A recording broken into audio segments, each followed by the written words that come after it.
Shabbat Shalom. I just wanted to come on. Basically, I am just doing a test run. My live stream from, what was it? Thursday. I believe it was Thursday, Wednesday. Help me. Anyway, I didn't know you guys. I'm so sorry that it was all scrambled and you couldn't even see me, but thankfully you could hear me. So just pretend like it's a podcast, okay? There's good info there if you will listen. Don't worry about the quality of the video. I apologize.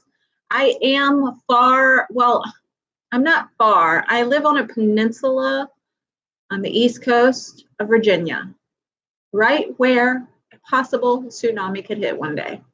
So that being said, I have no Wi-Fi. And that's not a bad thing. That's a good thing.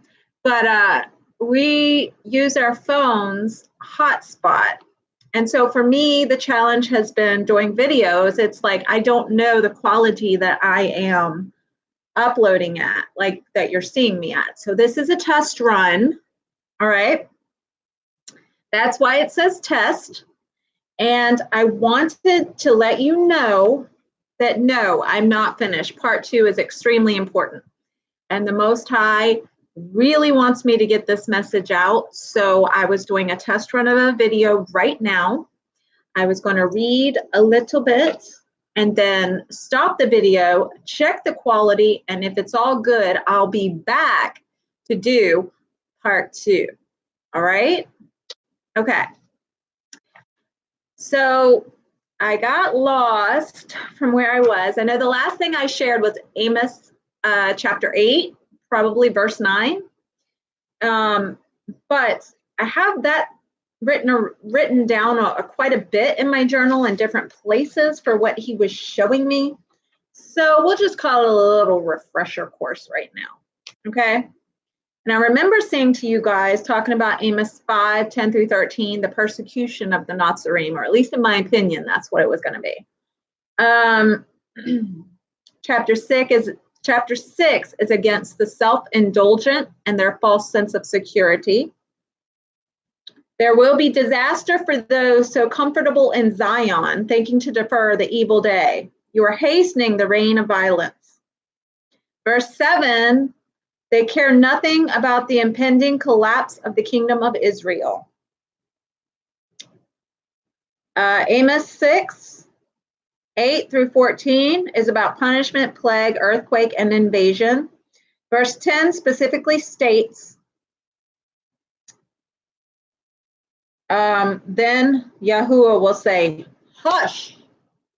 And I will share this with you really quickly. So I had a couple of open eye visions that I've shared before on my channel, okay? I'm not a person who typically has open eye visions. That's just not common for me. I know that some people have dreams, some people receive words. I do hear Abba clearly, but these open eye visions were given to me when I was in a period of time of just walking. I would walk and pray for up to 5 hours a day, literally. And on these walks, I would pray and talk to Abba. And he gave me 2 open eye visions in one time in one day. So one was right after the other. And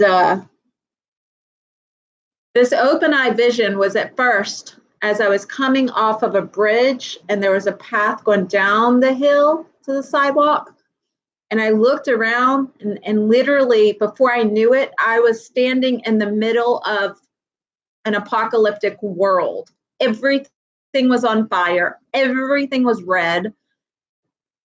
It was disaster. It was like a bomb went off, right? But I could see visually like the cars in the parking lot were the cars in the parking lot, but they were on fire, you know? So I was seeing in real time what it would look like if a bomb hit, okay? A nuclear bomb or something. Not a nuclear bomb, but you know, everything was on fire. Everything was red. The sky was red. It was like melting almost. And that, I stood there for a few minutes and I literally looked around and I was like, am I really seeing this? I did that because there were college students walking past me at the same time. And I'm like, am I really seeing this right now? And I was. And so I just stood there and I soaked it in. And then I felt an overwhelming sadness, like tears. And I just began to pray. And I was like, no, Abba, no. And I was just like praying and crying and like awful. Well, then that vision shifted into another vision. And it was the world, but it was covered in a web like this. And in the web, like I was a little ant looking out like this, okay? And I was here, but the world was here. And it was a web over top of it, okay? And when I looked like a little bit closer, I could see that in this web were people, and they were like all like this, trying to get out, like in a spider web, right? And I was like, oh my gosh. And then suddenly the whole web became covered in golden angels. They were angels, but they were in gold armor with their weapons, and they were cutting people loose, just chopping and cutting people loose, and people were falling off the web. But it almost seemed like as soon as they got them loose, the web came up and got them again. But that vision, and it was just playing over and over, like the people get cut loose and then they get trapped again. The people get cut loose, then they get trapped again. And this is what brings me, this is why I'm telling you this, because I've shared these visions before. I'm telling you this because at the very end of that vision, Abba, loud, audible voice, said, hush, just like that. It was hush, and everything went silent throughout the entire universe. And when I read verse 10, and it says, hush, that's what I think about. His bringing judgment, because he wants everyone to have an opportunity to repent, right? And we might look at judgment as, oh my God, he doesn't care, he's killing us. Some people might see that, right? Whereas other people will humble themselves and repent and receive Yahusha, right? But that hush is like, I'm fed up. I'm done. And that is, if that does not put the fear of Yahuah in you, you have got some serious problems, because I don't even have words for that level of fear. I really don't. So after that, they say Yahuah's name must not be mentioned because they're, those who survive are gripped with terror, knowing that Yahuah's hand did those things. And as I said last time, Yahuah detests the pride of Jacob, right? And so I don't know if I got into Amos 7 and the visions and how they begin, but I think I might have gone over that, which was the locust, the drought, the plumb line, Amos getting attacked for prophesying. I did go over that with you guys.